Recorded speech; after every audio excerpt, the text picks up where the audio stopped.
Halo, assalamualaikum warahmatullahi wabarakatuh. Perkenalkan, nama saya Muhammad Alvin Habib. Jadi pada kesempatan kali ini saya akan meresum materi yang saya dapatkan dari pertemuan 1 sampai pertemuan 7 pada mata kuliah PRPL, teman-teman. Belum perkenalan ya?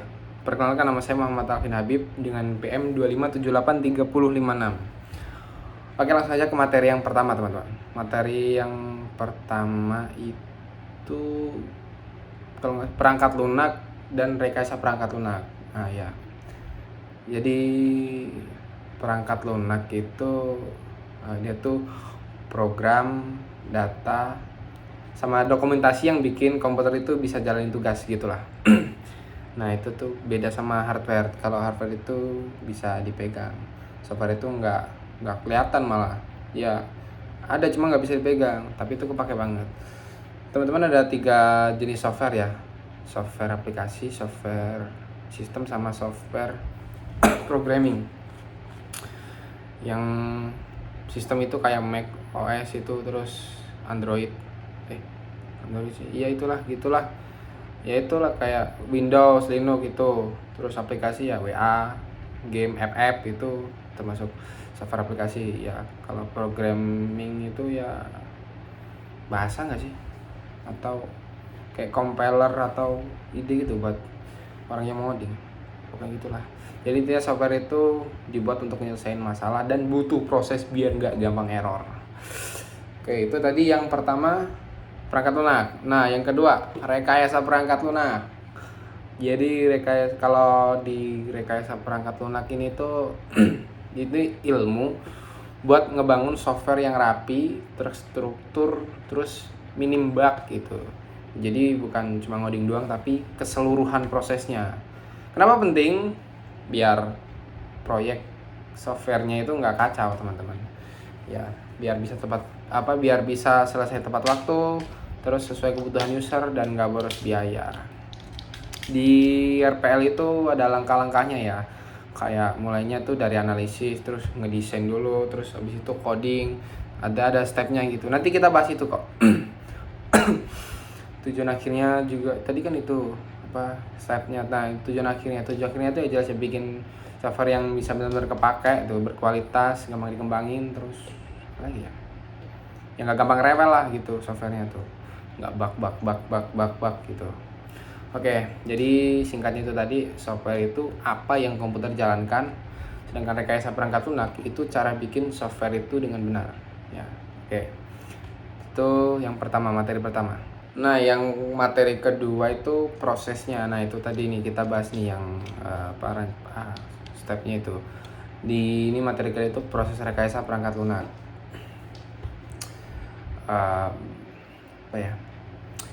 Banyak orang mikir nih proses RPL itu cuma ngoding terus selesai. Itu asumsi yang salah, teman-teman.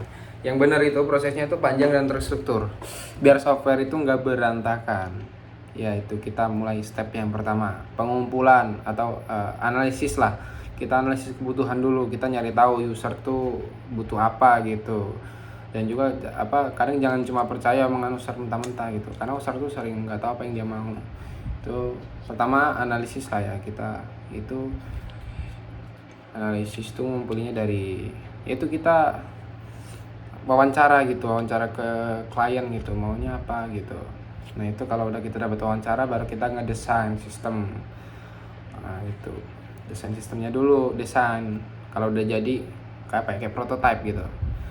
Kalau desainnya jadi, kita ini pak gini rancangannya gini, bapak suka gak gitu. Nah, kalau suka baru kita masuk ke implementasi ya, coding ya. Ini coding di sini. Jadi habis dari desain ditunjukin nih sama kliennya nih, begini gitu.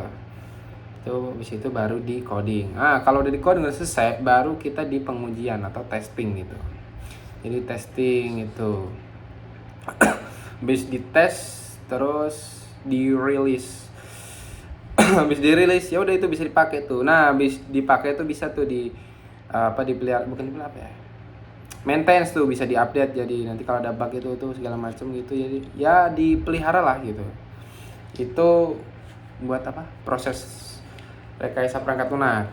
Oke, terus 2, 3 apa ya, lupa, sabar. Ya, materi ketiga itu analisis dan desain sistem. Yang pertama dulu analisis sistem. Tujuannya mastiin kita benar-benar paham itu kayak masalahnya tuh apa, klien butuhnya apa, dan solusi yang paling masuk akal tuh apa gitu. Nah, di analisis tuh ada tahapannya. Kayak biasanya tuh pertama itu identifikasi masalah dulu. Kayak apa yang nggak jalan di sistem lama gitu. Terus kebutuhan fungsionalnya. Sistem harus bisa ngapain aja nih. Nah, itu. Terus non fungsionalnya, seberapa cepat, seberapa aman, seberapa stabil, UI kayak apa gitu. Terus ke analisis proses gitu, alur kerja itu, input output, siapa yang pakai sistem gitu. Nah, kesalahan umum kayak salah umumnya tuh apa ya, programmer ya, bukan programmer sih, kayak kayak kita berasumsi kayak wah ini kayaknya user butuh ini nih. Nah, padahal belum dicek tuh. Nah, makanya analisis tuh kudu ngumpulin data dari ya kayak wawancara, observasi, terus dokumen ya gitulah, menggali sistem lah. Jadi kita nggak bisa kayak kita ngide buat nambahin ini itu. Nah, itu di analisis. Sekarang desain sistem. Setelah paham masalahnya itu baru kita ngerancang ke sistem ekosistem desainnya. Di tahap desain itu ada berapa ya? Kayak desain arsitektur, database, UI UX, terus apa ya? Proses sama teknis. Tujuan desainnya itu ya biar developer punya gambar kerja yang luas. Biar ngoding nggak ngasal juga, terus biar sistem mudah dikembangin, dirawat dan dipahami orang lain juga. Itu desain sistem. Oke, lanjut ke materi apa ya? Sabar, baca dulu. Oh ya, yang keberapa sih? Keempat ya. Keempat SDLC, Software Development Life Cycle.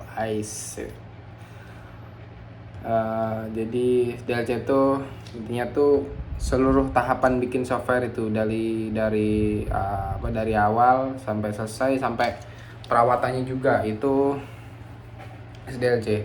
Tahapan-tahapan SDLC itu kayak perancangan, analisis, desain, terus coding ya kayak tadi sih, ke yang dijelasin tadi itu step by stepnya gitu. Jadi intinya tuh SDLC ini perjalanan software dari lahir sampai tua gitu. Terus yang kedua itu model SDLC apa ya, waterfall, terus spiral, apa lagi ya, pokoknya kurang tahu juga sih, terus tahu itu gue itu. Terus SDLC apa lagi ya, topik kelima ya, sabar baca dulu. Topik kelima itu pemrograman terstruktur. Jadi apa itu pemrograman terstruktur? Banyak orang yang salah kaprah mikir kayak yang penting kodenya jalan gitu. Padahal pemrograman terstruktur itu fokusnya ke peraturan, bukan sekedar jalan gitu. Definisinya tuh pemrograman terstruktur itu kayak coding yang dibangun dari struktur kontrol yang jelas dan alur yang teratur supaya kode lebih rapi, gampang dibaca, gampang didebak, dan minim error gitu.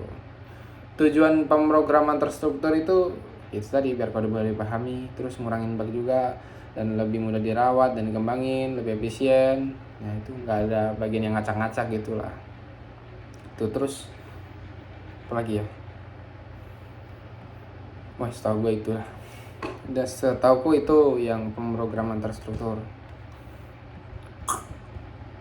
Apa lagi ya? Baca materi dulu. Oh ya, yang selanjutnya itu materi ke-6 itu PBO, pemrograman berorientasi objek. Jadi apa itu PBO? Jadi PBO itu cara ngoding yang fokus ke objek. Objek itu punya data sama perilaku. Ibarat dunia nyata, motor, manusia, akun IG, semua itu adalah objek. Kenapa PBO dipakai?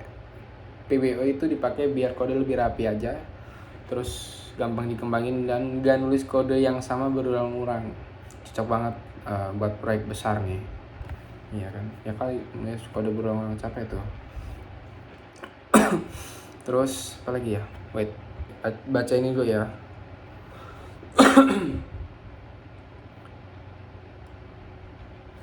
Lanjut aja yang ke 7. Jadi yang ke-7 itu UML, Unified Modeling Language. Jadi UML itu apa? Jadi gini teman-teman, asumsi yang sering salah itu kayak UML itu gambar-gambar lucu buat tugas itu.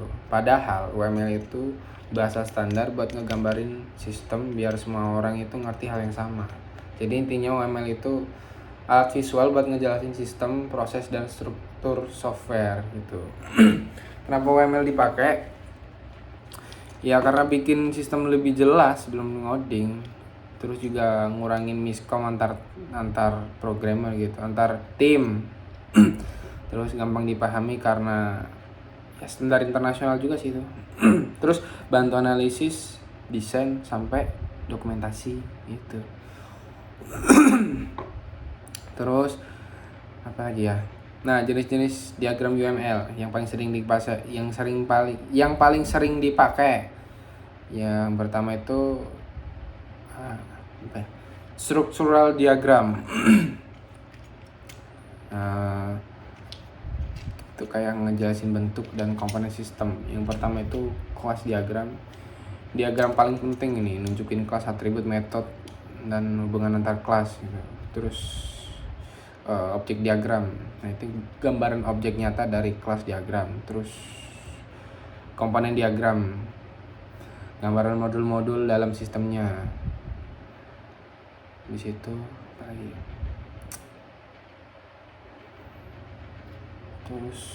Terus ada apa lagi? Behavioral diagram. Apa lagi ya? Udah nggak sih? Segini aja nggak sih? Udah 12 menit. Udahlah. Oke, jadi sekian penjelasan yang tidak jelas dari saya. Mohon kurang lebihnya saya mohon maaf, tapi memang banyak kurangnya. Kepada Allah saya mohon ampun. Saya akhiri, wassalamualaikum warahmatullahi wabarakatuh.